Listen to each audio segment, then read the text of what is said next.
Hello, and thank you for joining us for today's webinar, Creating a Culture of Positivity for Math Students.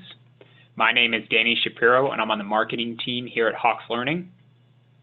Our speaker today is Professor Yevgeniya Rivers of University of New Haven.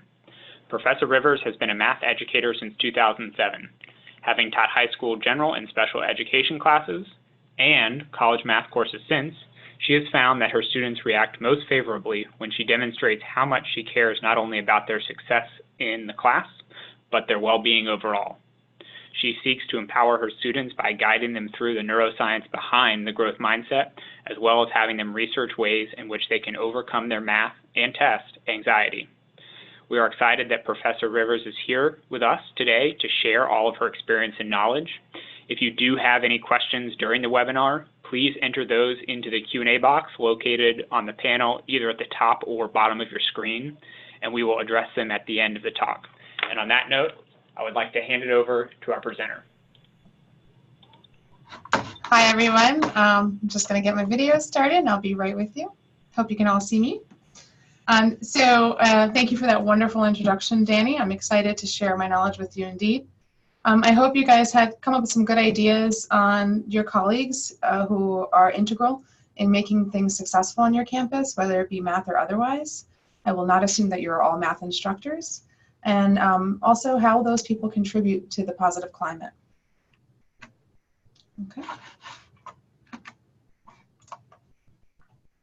Right, so we'll start with what I like to capitalize on as far as peer-to-peer interaction goes. So some of you may have heard of something called the protege effect. The idea is basically simple. We've probably done it for years, which is you get your students to explain to their fellow students concepts. In my case, I find this extremely effective because our classes are generally larger than 20 students. And because ideally you have a classroom where you can get attention to every student, but that does not happen in practice. And so capitalizing on the protege effect empowers the student, tells them that, hey, you are actually on some level an expert. I will help prod you along, but you can explain this to other students and therefore become better at the thing that you're explaining. So that's the key to the protege effect. So I wanted to also make sure that you felt like you were here with me in the math lab. So this is the setup that we have. In this picture, you'll see the math lab classroom.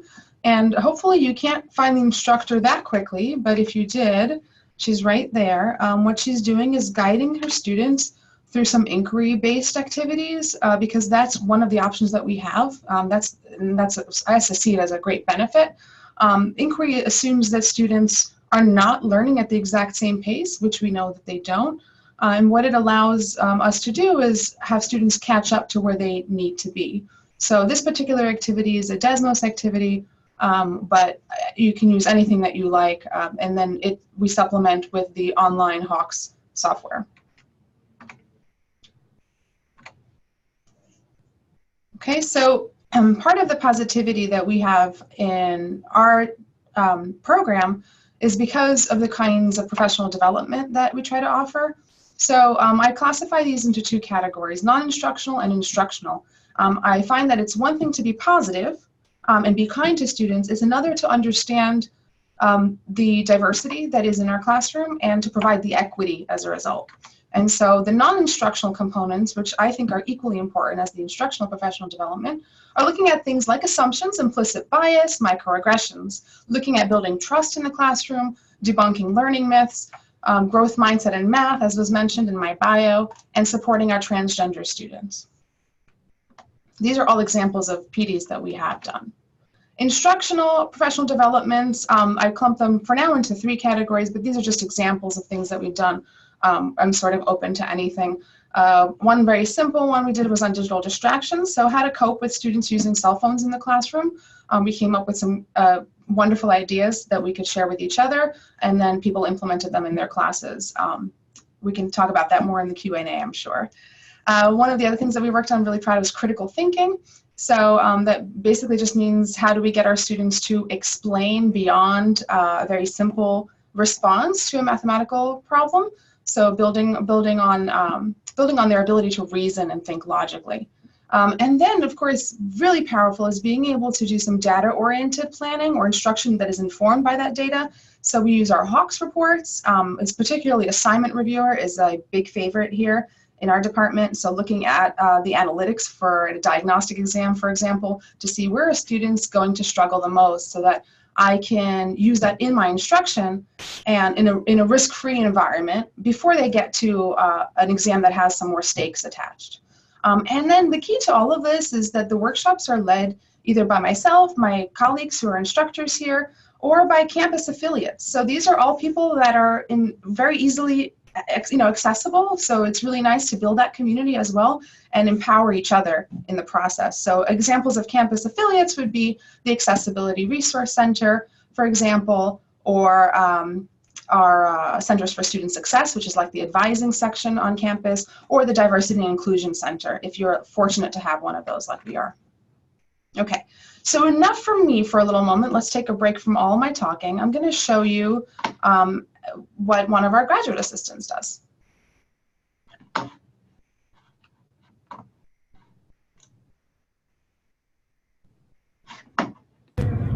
So this is Emily.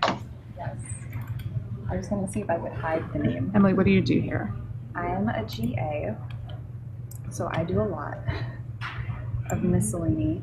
So I do administrative stuff. I can help with tutoring. I sometimes help with professors getting. Professor Rivers, we can hear the video, but we can't see it currently. Okay, thank you. Let me I was wondering about that. I got a warning to move it away, so let me try it. Is that okay? Still just see the PowerPoint right now. Okay, so I'm going to have to stop the PowerPoint. Apologies for that. It doesn't want to multitask. And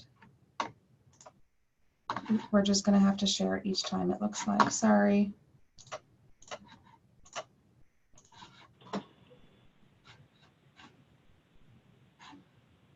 And now, does that work better? This is Emily. Yes.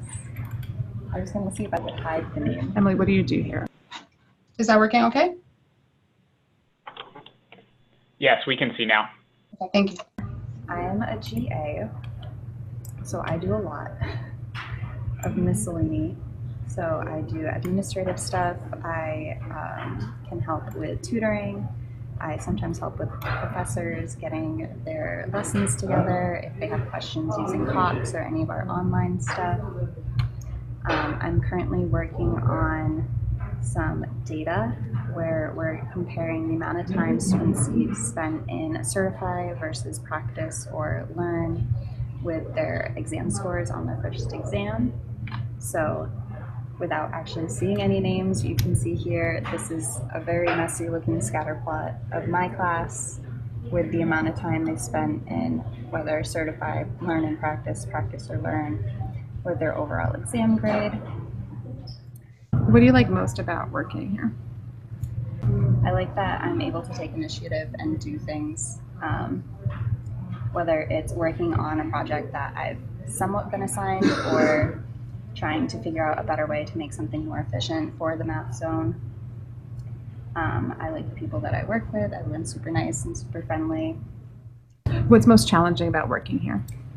Sometimes it gets pretty chaotic, which can be challenging. So we'll have 10 students testing at a time, so we need help proctoring. We'll have students coming in up to the front desk in order to get calculators or return calculators, as well as I'm trying to accomplish something at the front desk, whether it be changing our passwords for exams for the week or analyzing data. It's very loud. As you can tell, it's crazy all the time. So that can be a little stressful in that it feels like you're being pulled in a million different directions and you're trying to get stuff done. But in the same sense, that's kind of fun because it means that you're able to contribute in some way. So, Thank you. Okay, so let's get back into our. So thanks for your patience. So this is Allie, Oh one no, of our seasoned tutors. Ellie has started. Allie's been working in the math zone since? Spring semester. Okay. So not as seamless as we had thought. Get that right back up for you. So our approach to tutoring, I'm going to share that with you in just a second.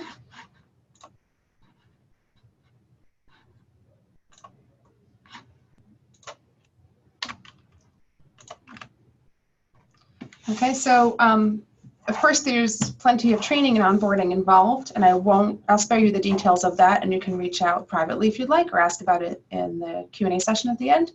But some of the keys I did want to highlight were the metacognitive approach. So allowing students to build their own confidence by making sure we're asking them questions, guiding rather than giving the responses. So not a simple, here is the solution. Well, how did you get this far? Or where do you think you're stuck? Or maybe there's a term that I can help you define or identify. And then recognizing growth versus achievement. So rather than praising that a student got a 90 on an exam, if we have we notice that a student, for example, has been coming in time and time again for tutoring and then came in and retook a test and did much better than the first time, we're certainly going to highlight that accomplishment because the growth is what we want to identify as the strength rather than just the ability to get good grades, right? And then approaching things from a non-judgmental standpoint. So whether a student is behind because they were ill or because their time management skills are lacking, that is not really up for us to diagnose or to judge. We just want to be realistic with them and in terms of how much we can help and how far we can go. Relationship building is also critical. So if you've ever noticed, what your customer service experience might be like in your math lab or in your classroom, do you say hello or good morning when the students come in? Do you say goodbye or have a nice day when they leave, or maybe say something like, a math joke or a math pun as they are in the room helps them to understand that you are also a human being and so are they.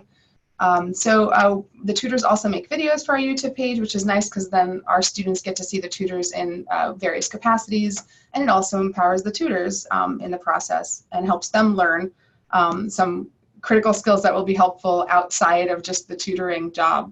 I also pair the tutors with each other. So these kinds of partnerships that allow them to work closer with their own peers and to learn maybe from more seasoned tutors about what to do and what not to do when helping students. There's a form that they fill out. They're not crazy about the form, but I love it because I get to read all of this wonderful feedback in addition to the feedback that they give me in person.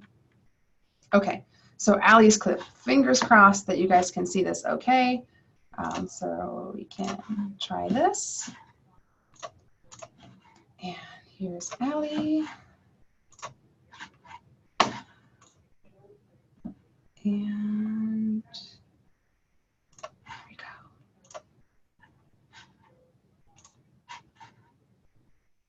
Tutors. that good? Allie's been working in the math zone since? Spring semester of 2016. Okay. We're not able to see the clip currently. We're seeing PowerPoint. Okay. So let's try again.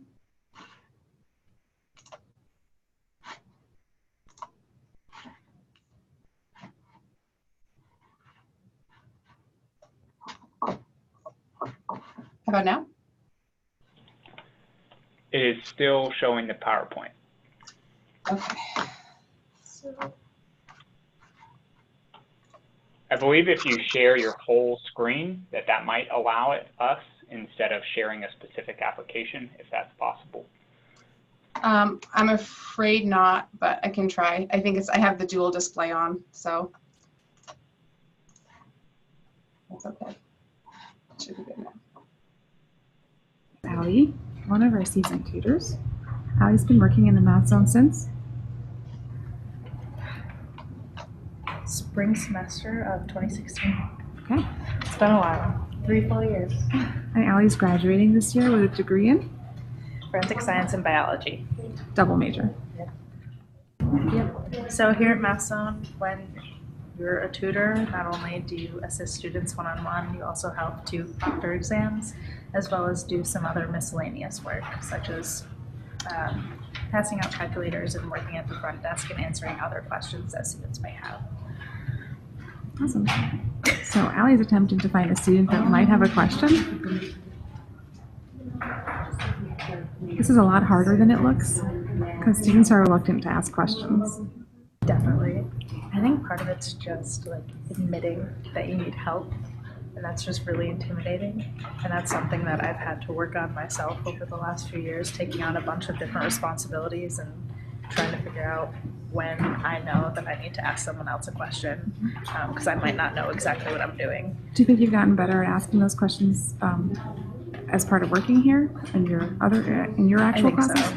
Yeah, like I've definitely learned to rely on some of my other coworkers, especially those that have more experience. So for example, like the graduate students, and being able to ask them questions, especially when, for example, you're not here. So just being able to rely on other people to ask those questions so that you can truly figure out exactly what you're doing and perform your job to the best of your ability. Okay, we're going to jump right into the last video so you don't have to bear with that technical issues again. So here comes Olivia. Being a math mentor here. Well, I love being able to help the student understands concepts that they've been struggling with, and seeing the moment that it clicks for them is so rewarding, and I love it. So here for work, so what do you got to do? Gotta clock in. And what's your least favorite part of being a math mentor? Honestly, I hate when they don't ask questions because I get really bored. And I love just helping them understand the topics that I know that they're struggling with, but if they don't ask for help, I can't really help them at all. So. Makes sense. What do you wish is one thing you knew when you started here? Kind of wish I knew the software a little bit better, because coming in as a tutor, I had no experience with it. So if I was able to understand the software a little bit better, I could maybe help them navigate the program and ease their stress a little bit better. And how do you think you've personally impacted the positive climate in Massa? Well, I try to come into work every day with a smile on my face and with a positive mindset, and leaving everything behind me outside of the Madzone walls and coming in with a fresh new perspective. Awesome. Thanks, Olivia. Bye. Bye. Okay, great. So get right back into it. So this is No, Hallie, not again. one of Sorry our seasoned tutors. Hallie's been working in the Madzone since. for that. Okay. No more videos, I promise. Okay. So a couple of takeaways from those two videos, hopefully, are the fact that part of the training should focus at least a little bit on the learning software. And then as far as something that Allie had mentioned, we actually ended up taking this into a training opportunity, which was how do we get students to ask questions? So you probably can't see the poster behind me, but I'm happy to share it. I allow the tutors to generate some ideas, including, connecting with the students on like a small talk or whatever it might be that you think you notice that they're wearing a t-shirt from a band that you like. All right, so how does the curriculum encourage some of this positivity? We recognize here that students coming into an introductory math course may have particular preconceived notions about mathematics, may have a variety of experiences, including some not so positive ones. So one of the things that we set up from a curricular standpoint is this ability for students to be able to accelerate through the curriculum, right? So we use one textbook for our two lower level classes, the fundamental and the college math classes. And we use one textbook, the pre-calculus book, for both college algebra and pre-calc. We found that the first 5 chapters of the pre-calculus book pretty much address what we needed in college algebra. So that works really nicely. And that means that students, last semester we had about 34, can complete both college algebra and pre-calculus in one term. We help put in the due dates for that as well, which is really nice. We create special sections with those separate due dates. Students can transfer themselves, although we don't prefer it because then they potentially could lose homework. So we do it for them. And then these sections are all shared with all the instructors so they can keep up with their own students who are still attending their class on a regular basis. Okay, how does Hawks also support us in other ways? So we've been using it for 2.5 years, so we have a good bit of experience now. It allows for the hybrid model. What we like to communicate to students is also why we use the software at all. So whereas in the past, if you had a traditional math class, you had to wait for your homework to be returned. Maybe if you were lucky, you had an instructor who bothered to put some useful feedback on your homework. Now, regardless of who your instructor is, you get the immediate feedback on what you did.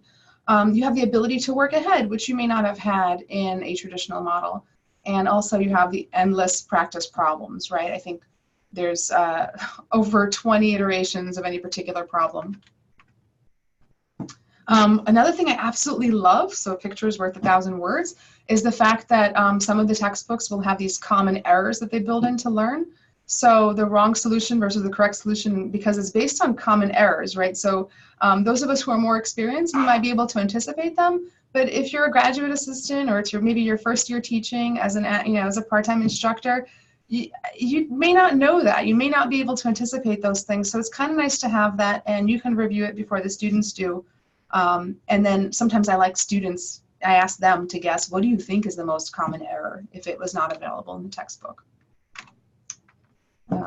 Okay, so communication is critical. Now, I know that I'm probably overstating the obvious here, but one of the things that we do is make sure that we have, whether it's the university, the internal website that we have for the Madzone, or if it's the bulletin board that's here in the lab, or it's just posters that are posted around the lab, a consistent and clear communication about how your grade is calculated. The syllabi are all almost the same from instructor to instructor. Of course, we modify based on small, individual needs. Let's say we have an instructor who likes to grade notebooks. I have my mindset modules that I do with my students to try and encourage a growth mindset. And this semester, something new that I'm trying is I put my syllabus on a Google site because I found that students, of course, were not really reading the syllabus, and I did not feel obligated to obligate them to read a 9-page syllabus either. So I made things hopefully easier to read. This is the first semester I've tried it, so I'm certainly not pushing it. I'm just going to see how it goes and get their feedback.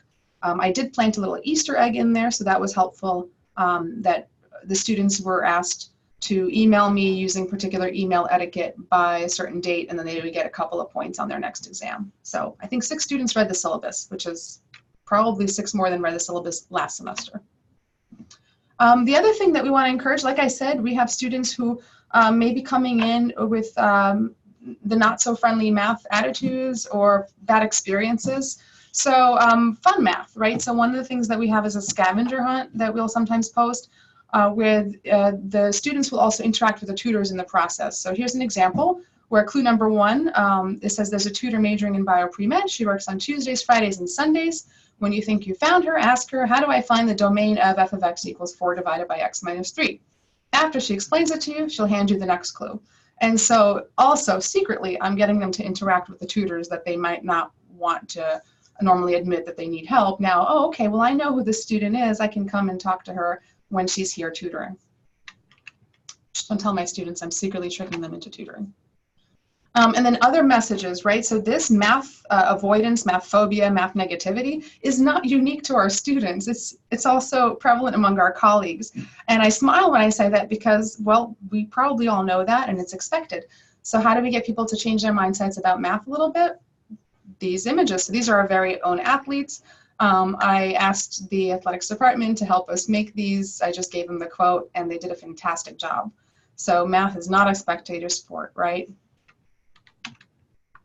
More fun math. So, once a semester we'll have this jar of M&Ms. So can you estimate how many M's are in a jar? And we can share there's an activity that you can do about the packing density and other factors that influence how many you can fit into a particular size jar. So yeah, math. And then we just give them like a Dunkin' Donuts gift card if they win $5, but it's fun. And here's a nice little panoramic shot of what our Madzone Lab looks like. So again, you can see it is decorated. I do wish the walls were a different color, but we'll see if that can happen. And you see a tutor walking around, and you see an instructor working with the student. And that's what it looks like mostly in action. And so finally, a couple of conclusions that I've sort of come to, and I welcome your feedback and your expertise here. To learn math, you must do math. To do math, you should probably enjoy math. And to enjoy math, you'll likely need some positive interactions. And then you see a picture of some of our Madzone swag in the background. So when students do show growth in their progress, or when they help another student, so we find some collaboration, we give them our swag, pencils, pens, stress stars. That's it. And my contact info is at the bottom. Thank you. Hey, thank you so much, Professor Rivers, and thank you to our audience for bearing with us as we got those videos.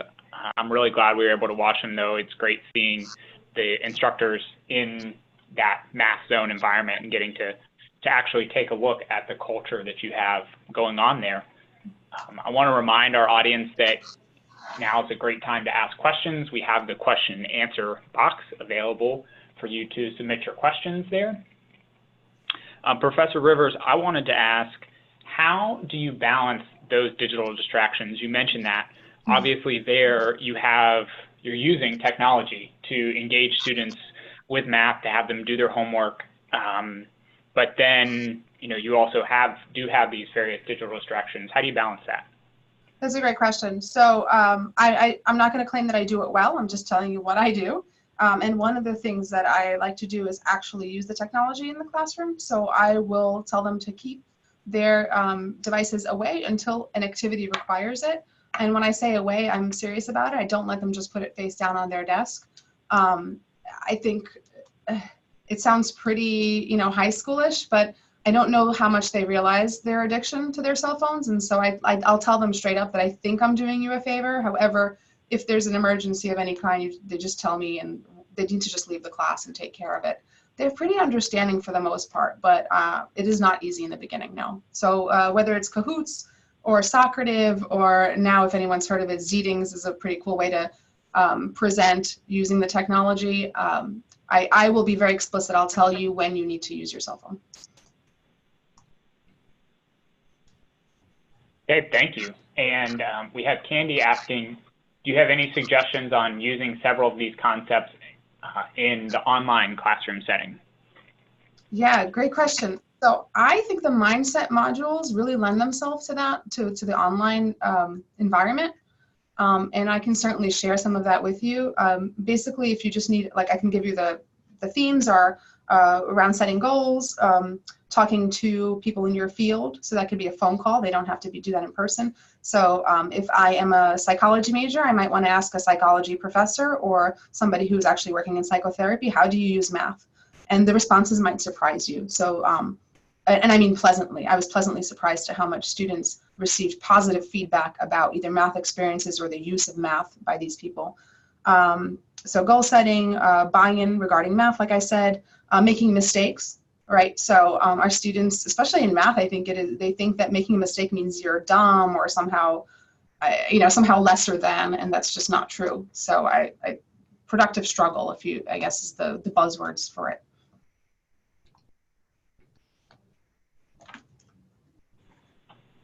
And we have another question asking, how long do you see students typically use the math zone?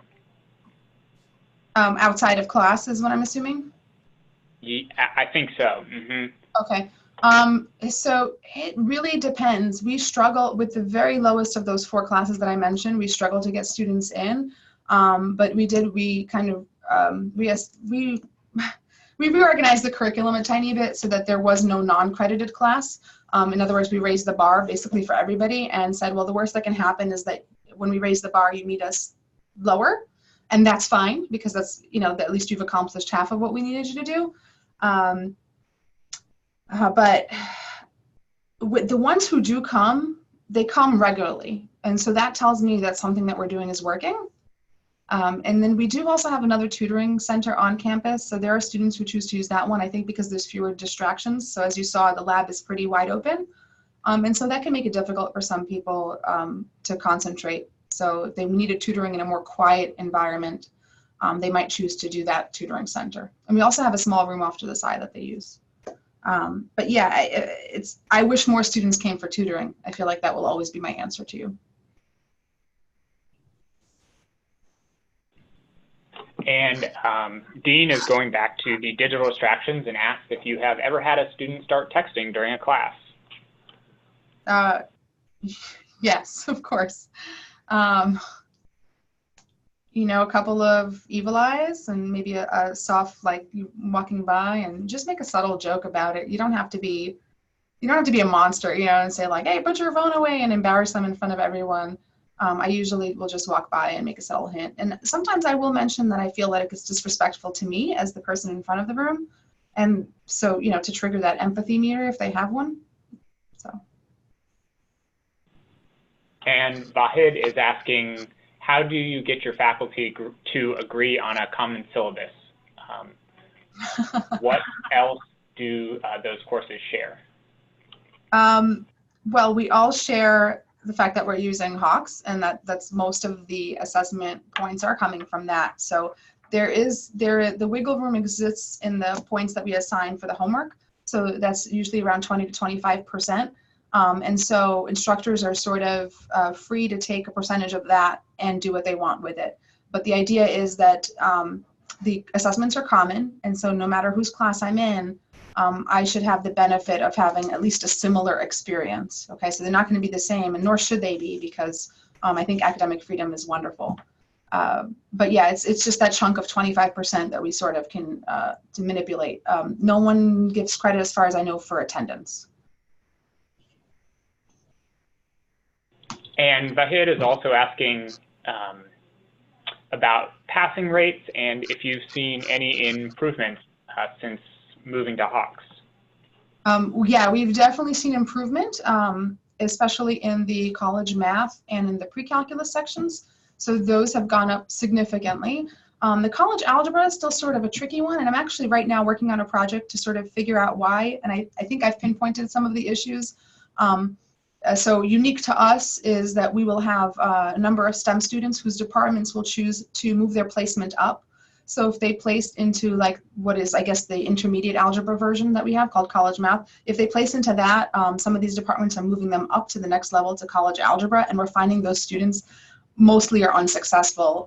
So I'm going to be presenting some of that data, and hopefully the departments they'll make a decision as to whether they want to continue doing that or not. My suggestion is not to do it, because I'd rather a student pass the lower level class and feel and experience that success and move on to college algebra than have to fail and repeat a college algebra course, because that creates an issue all around. It's not just for the math course, right? I hope I've answered the question. Okay, thank you. Waiting to see if we get any other questions here. Oh, we have one more. James asks, I'm curious if you link Hawks with your LMS, and if you do you also grade sync between Hawks and the LMS? We don't. I'm sorry. Like, I can't answer the second question because the answer to the first one is no. We have not felt a need to. We do, however, use our learning management system here is Blackboard. So we can use it outside of that. So my mindset modules are all housed in there. And then I'll grade those directly in Blackboard, and then I'll just put the grades into Hawks using other assignments. And that has been pretty seamless. I haven't felt like I needed to do the grade sync, but that's just my experience. And James, I would just like to let you know we do have that sync with Blackboard.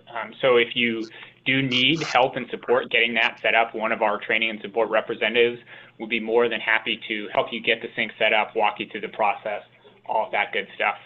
We pride ourselves here on support, and someone will be more than happy to take care of everything for you. It's true. The support is phenomenal. Okay. Well, I want to thank you so much, Professor Rivers, for your presentation today. I want to thank our audience for being so engaged with questions. Again, Professor Rivers' contact information is listed here. We will be sending out a recording of this webinar along with the PowerPoint slides. And if you do have any questions, you can also email us at marketing@hawkslearning.com. I hope everyone has a wonderful rest of their day. Thank you so much.